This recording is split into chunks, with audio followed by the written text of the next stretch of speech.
तो आज मैं आप लोग को बताऊंगा कि बाबर का जब आगमन हो रहा था भारत की तरफ, तो उस समय जो मालवा प्रांत था उसकी स्थिति कैसी थी। मालवा का जो गवर्नर था बेसिकली वो था दिलावर खां, और 1401 ईस्वी में दिल्ली सल्तनत से ये मालवा स्वतंत्र हो गया था। शुरुआत में क्या था कि एक शक्तिशाली प्रांत था, लेकिन जैसे जैसे समय बीता 16वीं शताब्दी में मेवाड़ की शक्ति में वृद्धि होने लगी और इस मालवा की शक्ति में जो है कमी आने लगी, यानी इसकी शक्ति जो है गिरने लगी, इसका ह्रास होने लगा। अब इस समय जब बाबर जो है भारत की तरफ बढ़ रहा था, तो उस समय यहाँ पर जो है महमूद शाह द्वितीय मालवे में शासन कर रहे थे। तो अब क्या हुआ, ये जो महमूद शाह द्वितीय थे ये कोई योग्य शासक नहीं थे, अर्थात ये एक अयोग्य शासक थे, जिसके कारण मालवा की शक्ति में कमी होने लगी थी। एक किताब है जिसका नाम है बाबरनामा।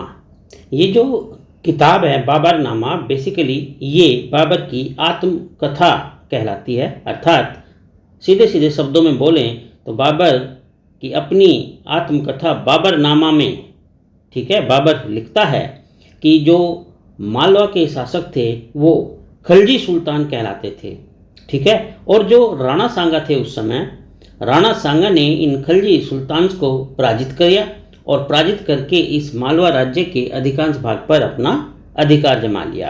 तो इस तरीके से जो मालवा की स्थिति थी वो कोई खास स्थिति नहीं थी और मालवा का राजवंश जो है शक्तिहीन हो गया था।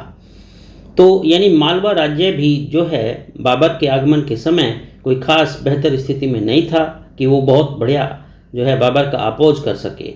तो ये थी मालवा राज्य की स्थिति जब बाबर जो है भारत की तरफ अपने कदम बढ़ा रहा था।